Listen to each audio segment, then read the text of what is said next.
joining us tonight for our next episode of MMTed Q&A. Thanks to all of those who have submitted questions for us to answer. And tonight, my special guest is Dr. Dirk Ehns from the Samuel Pufendorf Political Economy Society in Berlin.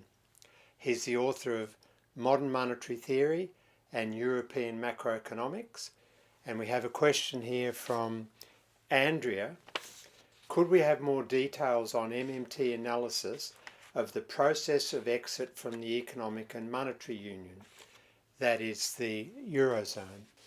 And often people who encounter MMT, modern monetary theory, think that it's about analysing the capacities and options facing a currency issuing government, but it also applies to understanding the consequences of not having your own currency, which applies to the 19 member states of the Eurozone who use a foreign currency, the euro.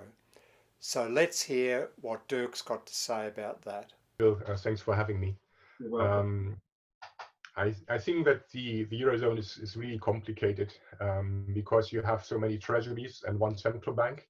And we have seen with the latest changes that the Eurozone institutions, the European Union institutions have made, that it is indeed possible to have a Eurozone where all the national governments can spend whatever they want, which is basically now. So we have this so-called pandemic emergency purchase program by the ECB. They have promised to buy up more than €1 trillion of government bonds and other things for as long as necessary. So that means basically that the national governments, when they want to increase their spending, they can just basically sell government bonds on the primary market to some bank or some group of banks, normally it is. And the banks, because they know they can then afterwards sell it on to the ECB, know that there is no risk involved. So they can basically make a little profit if they buy government bonds from the Italian government, say, and then sell it on to the ECB.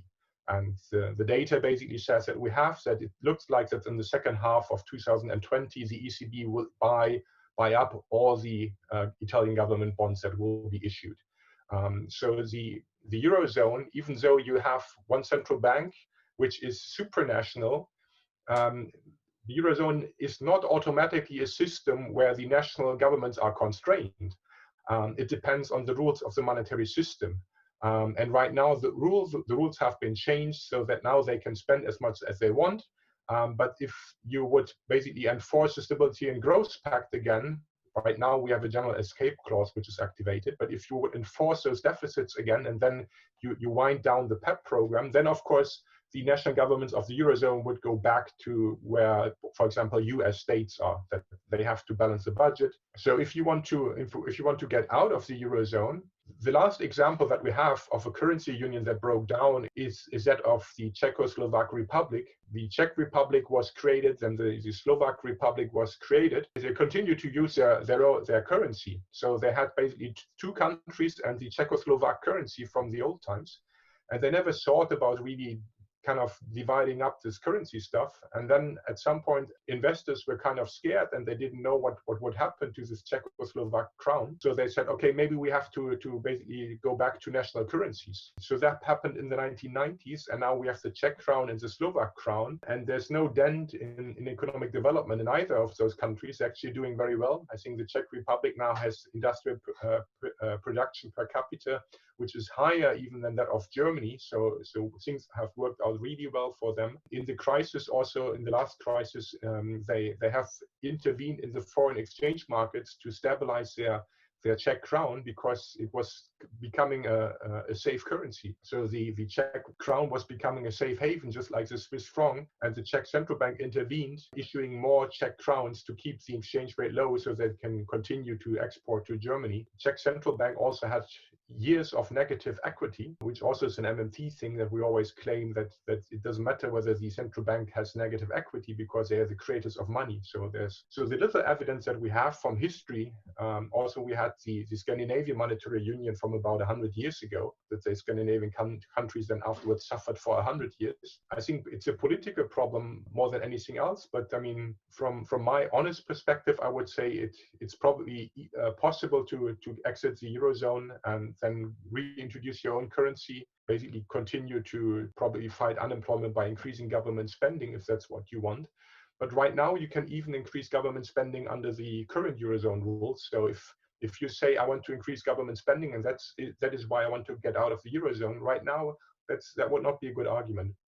Because again, you can increase your government spending right now, and the deficits are off as well. In the case of the Czech and Slovak breakup, I mean, there's a lot of history involved there, but that was a cooperative venture where the both sides eventually came to the same conclusion. They agreed that it was in their best interest for cultural and historical reasons to separate. And in the interim, they solved all of the sort of shortage of currency by stamping the existing notes with an identifier so that you could tell which was Slovak and which was Czech. And so that was sort of a cooperative venture. Whereas I don't perceive that there's any notion that the European Union countries will come together and have an orderly dissolution. And so it would have to be a unilateral exit, and that would be in a hostile environment. What do you think of the problems then? That's a very good question. I mean, since there is really no exit clause in the euro, so basically if you want to get out of the euro, you cannot. So the only thing you can do is to get out of the European Union. Okay, and that of course means you're basically, if you're not happy with the door of your house, normally you don't destroy your whole house. So if you basically say, I want to get out of the euro, that means right now that I have to exit the European Union. I think from a point of political power, the European Union will probably have a lot of incentives to basically say, let's make this exit happen in a way that we can continue to have some kind of political thing like the European Union in place, because otherwise you will have some kind of balkanization of Europe. It hasn't worked for Britain, though, has it? Michel Barnier made all sorts of threats leading up to the actual January 30 exit, and none of that's materialised, although the pandemic has sort of interrupted it all. But I mean, there were a lot of threats made about Britain leaving the EU that really haven't. Bit of a toothless tiger, really, I think. Britain is a special example because they have their pound, so they're not part of the Eurozone. But I would strongly agree with the idea that basically a country like Greece, for example, or Italy, for example, these countries, they don't have anything to lose. So going out of the Eurozone and increasing government spending, that's what they need to do. And now they can do it in the Eurozone. But of course, if the political establishment is threatening to close the door again and make these countries suffer, then of course those countries would be better off to exit the Eurozone. And I mean, the access to the common market is also, it's a difficult situation there for everybody. But I mean, Italy has a lot of cars which they produce, and they would probably like to have access to the common market, but I'm not sure how many cars they import. Germany is a big net exporter. Germany would have a lot of problems if all the other countries would exit the euro, because Germany would not be able to sell all those exports anymore. And domestic demand is not high enough to make those exports go into domestic consumption. Or the politicians of the German government, I think they have by now realized the political tide has turned, and they're not holding the cards anymore, the good ones. So they don't want to destroy the European Union. You can imagine that the German government probably is not very happy with the prospect that they will be the ones bringing down the Eurozone and the European Union by their unilateral export strategy. That's not what they want to do. I mean, they want to continue. I mean, kicking the can down the road is literally what Angela Merkel is doing, only to reform when it's absolutely necessary. But the status quo is that we have a European Union, and they are probably willing to give up something in return for making this European Union more stable, including the Eurozone. But it's much more a political problem than an economic one. And if they would have their old currencies back, I mean, yes, the government bonds by now, they're almost all issued in London, and there's collective action clauses and all these kind of things, but none of this should matter. I mean, the countries are still sovereign, and they should be able to return to their national currency if they want to. That's a more a political question than an economic one, I guess.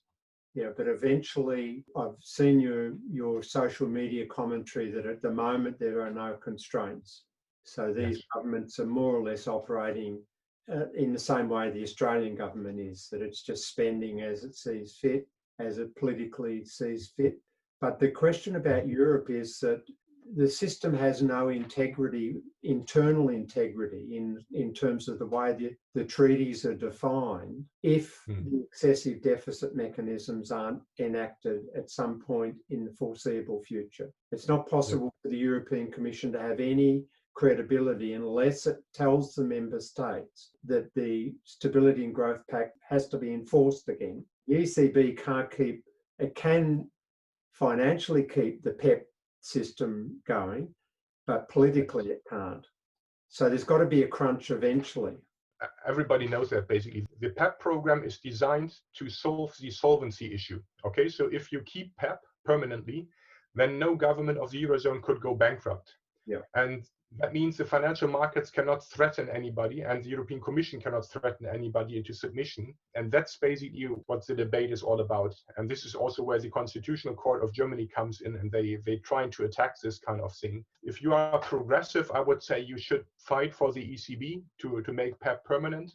The ECB decided to have PEP as a temporary program, but they can also decide by themselves to keep it and to make it permanent. So here's central bank independence working for the progressive cause. It's possible, okay? So that much independence they do have that they can make this PEP program permanent. Of course, the deficits would still be there. Then, of course, the whole issue of basically the interest rates rising in times of crisis would be gone. But I would also strongly advise that the Stability and Growth Pact should be renegotiated. This 3% deficit limit is just too tight. Maybe it can be replaced by something like a full employment goal, for example, that government spending can increase until you hit some kind of full employment target. That's not going to happen, is it? No, that's not going to happen. But I mean, the question is, how do we get there? So what kind of compromises can we have to go where we want to go?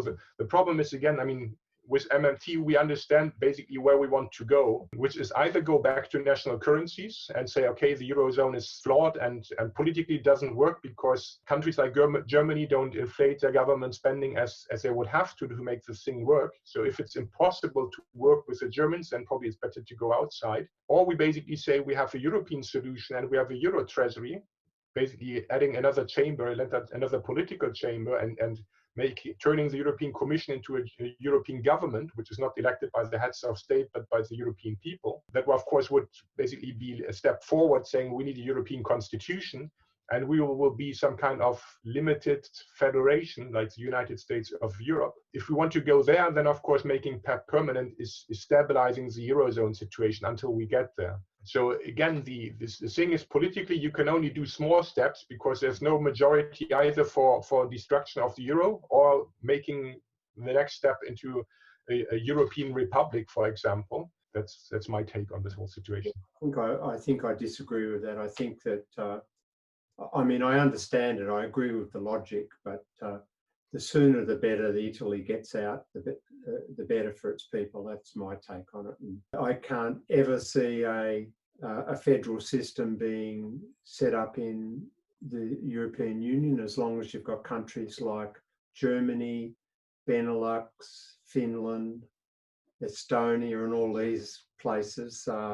They're not going to allow that to happen. And so while we have the Eurozone, Julius, our second question, wants us to ask, well, what's the best option to finance the appropriate and necessary extra spending by member state governments to overcome the crisis? So why don't you outline a progressive vision for us? The national governments in the Eurozone, they're normally blocked by two mechanisms to spend whatever they want to. The first mechanism is the Stability and Growth Pact.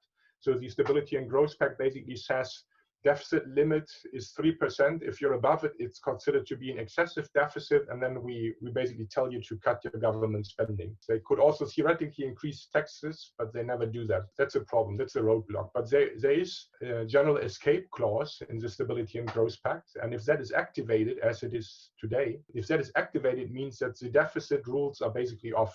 Okay, so if you want to spend as a government and there's a big deficit, right now you're not punished. it's good news. And this is what basically Ms. von der Leyen did of the European Commission. She proposed it and the European Council said yes, and they said, okay, we activate the general escape clause. So that happened in mid-March. And then the ECB said, look, we buy up lots of government bonds. So if the markets are afraid that in times of crisis, they cannot sell and offload their government bonds on the market, we are always there as a dealer of last resort, basically. So as the buyer of last resort, we buy up these government bonds. So if the banks are afraid of Greek government bonds, they can just turn around and sell them to the ECB. They'll just buy them all up. Okay, so this is the other roadblock. So basically you have removed the influence of the banks on government spending, on the issuance of government bonds, and you have removed the deficit limit. And that means that all these governments can now increase government spending to deal with whatever kind of problem they have. Italy already has done that. They increased government spending by 55 billion. It was announced in late April and was done in mid-May. Spain now is also introducing legislation to increase government spending. They have a basic income, they say, so it's not a universal basic income, but it's something which is like social payments, so welfare payments, if you want. So people who are unemployed in Spain normally get only unemployment benefits for 12 months and then nothing, zero. That's how it was supposed to be. It's a Catholic country, and if you're not doing well, you go back to your parents and live with them.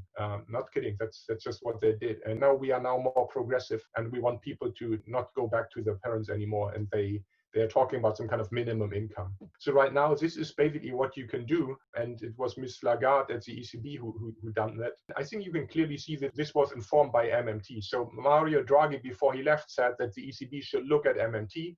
Yeah. Ms. Lagarde said that already in April 2019, that in times of deflation, MMT could be helping. Since 2014, I say that the ECB should basically stand ready to buy up all those government bonds to solve the solvency problem. And now they've finally done it. But the question, of course, is for the long run, you cannot allow governments to just spend whatever they want in the Eurozone, because for example, when Italy spends, they can spend and attract resources from Germany and Spain and other countries, and they can hire doctors from Germany, for example, to come to Italy. If you would just allow those Eurozone governments to spend whatever they want, they have an incentive to spend as much as they can to attract all these resources to come to their country. That will increase public debt, but the interest rate is zero anyway, so there would be no bad side to it. No problem with that. We have to make sure somehow that governments do not spend whatever they want, just as in the US or in Australia. So also in Australia, probably the regions cannot spend as much as they want.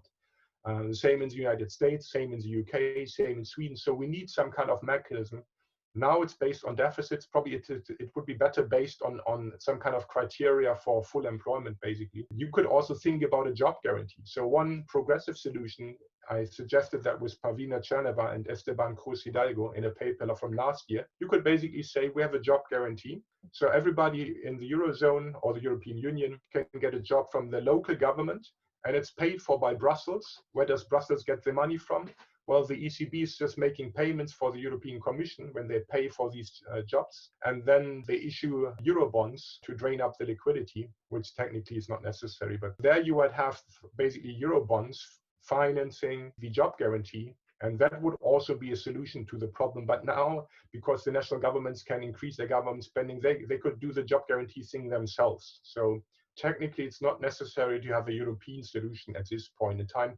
Especially, I completely agree with you and your assessment, Bill. The political situation as we have it right now, I don't think that there will be a big solution on the European level. I also agree that's not going to happen, which is why I see this crisis as a crisis of the best that the progressive can do in the Eurozone is to stabilize things and basically to make sure that people understand that the solvency of a government just depends on the ECB. Okay, so if the ECB says we buy up all these Italian bonds, then of course there's no solvency problem. So the German government, for example, claims that it's fiscal surpluses of the past that allow the German government now to increase government spending. It's just not true. And we can make a lot of progressive points about this situation.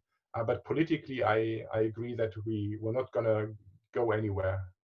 I mean, what Julius is sort of getting at is, from an MMT's perspective, what are the limits? And the limits, as you say, I mean, Italy can start competing for German doctors, but if it designs its own fiscal policy under the sort of relaxation of the the fiscal compact, the Stability and Growth Pact. There's plenty of idle resources in Italy to be absorbed back into productive use. So there's no way we're anywhere near reaching an inflation constraint yet. Is that true? Yeah, absolutely. So we have lots of unemployment. We have hidden unemployment. So these kind of short-term work schemes that we have in Germany, for example, we probably have 10 million people who are not working full-time right now as they normally do. And this will at some point run out. I think the government will extend this kind of program, but it's very clear that in Germany, for example, private investment is going to go down because of the uncertainty, this change in uncertainty about what the future will bring. And exports will be hurt. So in Spain and Italy, you will have very high unemployment. Probably the vacation period is not going to work as it normally does. So there will be lots of people without income in Spain and Italy. I don't see Germans going to those countries as they normally do this summer. Lots of people prefer to stay in Germany and to go into the countryside, which is nice as well, especially now with the change in climate. We have hotter summers in Germany. Exports in Germany will be down, and it will take years for them to be up again. Yeah, there's going to be a lot of slack in the economy. The inflation is, there's now some people saying that because of the central bank increasing the amount of central bank deposits, there will be hyperinflation, but this is rubbish. That's what they said 20 or 30 years ago for Japan, and it didn't work out. And that's what they said with QE like 10 years ago. Eurostat data last week or the week before that inflation's actually dropping in the Eurozone. So we better leave it there. Thanks very much for your time, Dirk. You're welcome. Take care. See you later. Okay, that's it for tonight. Thanks very much for joining us. We'll be back next week with more questions and hopefully some more interesting answers. And just to note that MMTed relies on public donations to expand its capacity and put us in a position so that we'll be able to offer courses in the near future. We're hoping to be able to launch our first set of courses in September of this year. So if you can help, we really appreciate it. Thank you. Until next week, see you later.